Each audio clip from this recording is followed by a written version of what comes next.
you strike me down, I shall become more powerful than you could possibly imagine.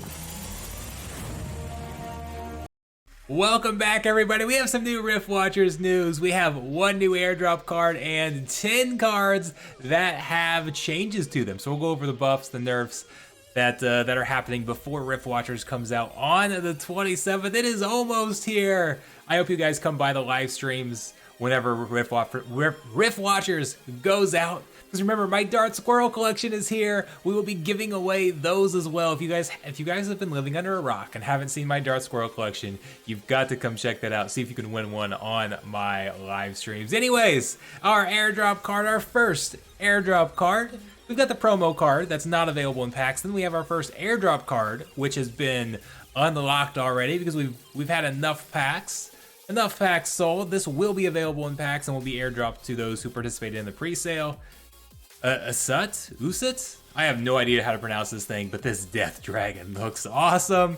And it is a glass cannon. This is like the definition of glass cannon. 5 magic damage with a blast, but it only has 2 health. Now, one good thing is it does have this reflection shield, so it's not going to die to any sort of reflect. Without that reflection shield, it would one reflect and it would be gone. So it is slow, it doesn't have much health, but man, it's gonna be able to do some damage. So that's gonna be a lot of fun. Some interesting ways to use it. Equalizer, health equalizer rule set, it looks golden in, right? Because blast is very powerful in those rule sets. Then it's one of its biggest weaknesses here, that health gets wiped away. So it looks like a great card there. It's fairly slow, so reverse speed. But even things like where magic cards have snipe. Well, how do people usually defend against that a lot of times? They put some reflect and return fire in there, right? Well, now you can get some big magic damage in there with and you've got that reflection shield, so you can get some magic damage in the middle of the lineups, and you don't have to worry about getting hit with it right back at you. So there's some interesting uses for this, and it looks like it's going to be really fun. I don't think it's OP because of that health. That's going to be a big weakness. You got to find a way to fit it into your lineup or in right situations. But man, that looks like a lot of fun. So, anyways, that's the new card we have. Let's go look at some of the changes. So, I put these up for sale so we can organize them properly. Okay, we've got 10 cards that have changed. Let's start with Septic Slime. We'll see if we can go through these pretty quick here. Septic Slime lost Snare and gained True Strike. Gained True Strike. So that seems like, overall, I'd say that's a buff. In the downside would be in the Earthquake rule set where it loses its snare. That might be a better option there.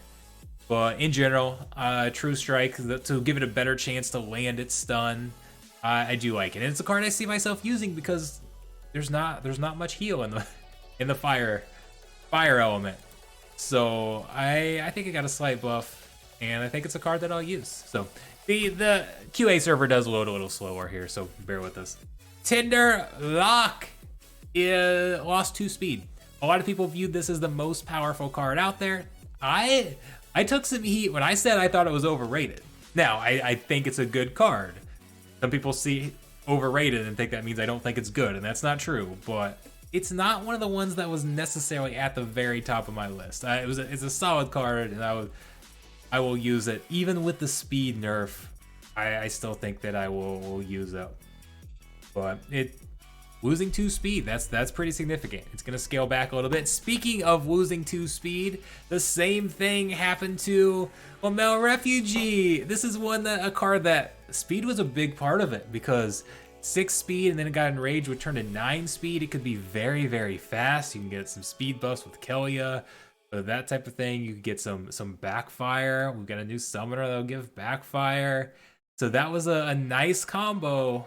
That speed was really important to it. I feel like it takes a hit, but it was very, very strong. It was one of the most the most powerful common cards in the game, in my opinion. So I understand why they pulled it back, but I don't know. I was looking forward to having fun with that one. So we'll see if it's still enough. Okay, up next we have Sea Stalker. Sea Stalker got an interesting change here. Lost Headwinds and gained Amplify. And I mean, Amplify and Cleanse on a high mana card that's camouflaged. high mana getting out of that damage. I see myself using that card a lot in high mana battles. Using that with Deep Swimmer can be a nice combination. So I like that card. Which is better, Headwinds or Amplify?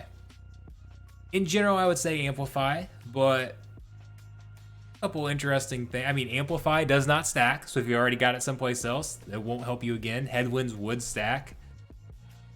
So I don't know. Depends on how you want to use it.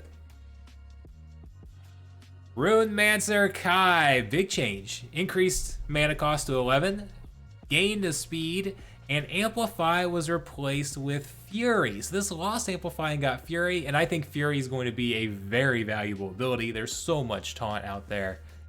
And I'm curious, does Fury and Knife Leech stack? Can you get, if you do 4 magic damage and it turns into 8 magic damage, can you gain 4 Life Leech off of that? My thought would be that you can, but I haven't actually, I don't think anything's had that combo really, so we don't know. Or I don't know. Developers know, but that seems like an interesting combo. Man, you can stack up a lot of health there, couldn't you? I guess there's a limited amount of times you can do that, because you're probably only going to be able to land that hit once or maybe twice, and a lot of the health will end up being wasted, so you probably won't get all of it, but still. I like that card. I like it. This one is one of the ones this is probably the single change that I'm most, I don't want to say upset about, disappointed in, whatever the case is. I mean, it's not a huge deal, but our beast here, let's see, it lost 1 speed, and then Phase got replaced with Knockout. So I don't know what'll happen with the new cards, but I don't really use a lot of Knockout, or I don't use a lot of Stun in the Earth Splinter. And then the Enraged Phase Speed combo, like that was what was attractive about this card. Now that it's a little slower, lost its Phase, I don't know, I'm just not as excited about it. It went from a card that I wasn't even sure the card was all that great, but it looked like it had some interesting use cases. I love to get those dodges in. I love my dodge teams, so my dodge teams are being nerfed. Beast, Refugee, bring them back. And again, these are, we still have 4 days until Riftwatchers launches. So these are still not final. Changes could still be made. We'll see if anything else happens. So Runemancer Flore got +2 speed. The back to basics beast gets even better.